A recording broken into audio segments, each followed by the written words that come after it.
Hello guys, welcome to my channel. आज हम पढ़ने वाले हैं food travels, spaghetti and potato.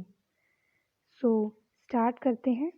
Food offers many examples of long distances cultural exchange. तो food offer का क्या करता है? Many examples of long distances, बड़े बड़े डिस्टेंसेस को कल्चरल एक्सचेंज में करने के लिए।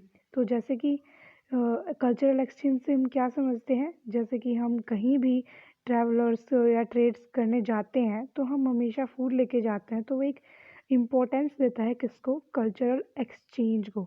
सो traders and travellers introduce new crops the land they travel. So वो कहीं भी जाते थे तो वो अपनी जो न्यू क्रॉप्स हैं उनको डिस्कवर करते थे, इंट्रोड्यूस करते थे जहाँ पे भी वो जाते थे। और वहाँ पे वो लोग उनको उगाने लग जाते थे। Even ready food stuff in distant parts of the world might share common origin. जो भी फूड स्टफ होता है वो डिस्टेंट पार्ट्स में जो भी मिलता है वो शेयर करते हैं कॉमन ओरिजिन से। Take spaghetti and noodles. So हम एग्जाम्पल ले रहे हैं स्वगति का और नूडल्स का, जो एक ही कहलाते हैं।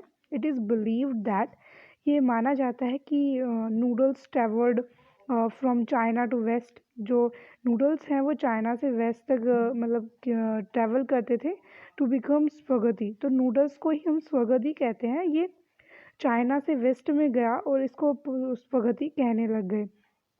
सो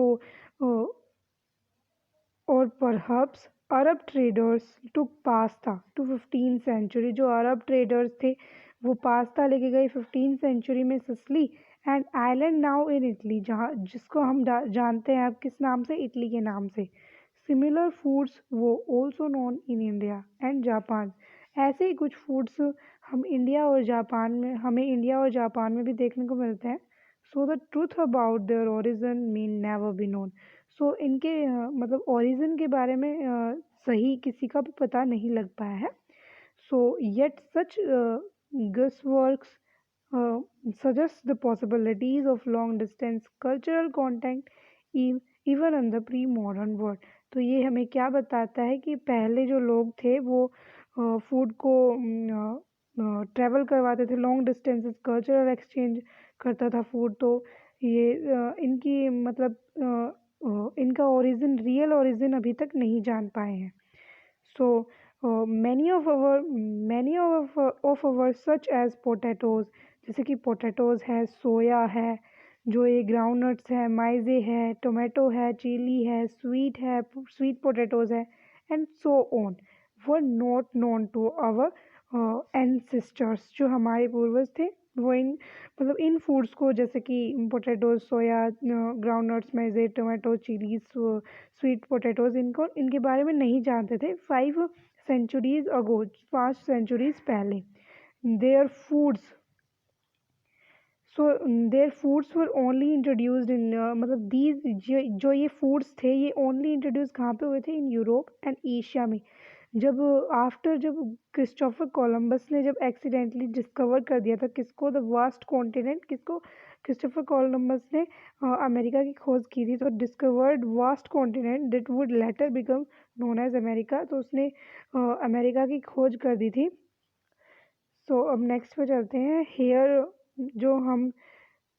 जो भी हम अमेरिका का नाम सुनेंगे वो सब हम नॉर्थ अमेरिका के बारे में सुनेंगे। So here we will use America to describe North America, South America and Caribbean.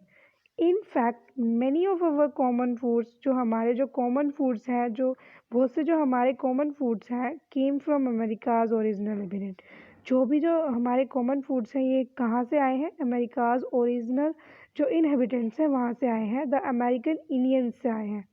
सो अब चलते हैं। Sometimes the new crops could make the difference between the life and death. जो कुछ जो ऐसी क्रॉप्स होती हैं जो हमारी लाइफ और डेथ के डिफरेंस बता देती है। Europe's poor begin to eat better.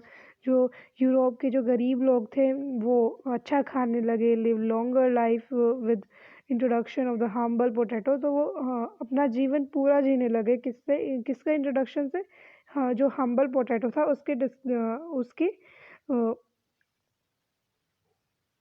उसकी खोज से। तो आयरलैंड्स पुअरेस्ट जो पीजेंट्स थे, आयरलैंड जो पुअर जो पीजेंट्स थे बिकेम इन डिपेंडेंट हो गए किस पे, पोटैटोज पर डिपेंडेंट हो गए।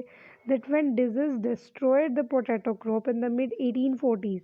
जब जो डिजीज लग गई उन क्रॉप्स के, तो 1840s में जो हंड्रेड्स ऑफ थाउजेंड जो पीपल्स थे वो किससे मर गए, स्टारवेशन से मर गए, हंगर से मर गए। सो हमारा टॉपिक यहीं पे ख़त्म होता है। तो अगर आपको हमारी वीडियो अच्छी लगी हो तो हमारी वीडियो को लाइक कीजिए और शेयर कीजिए और हमारे चैनल को सब्सक्राइब कीजिए। अब मिलते हैं हमारी अगली वीडियो में।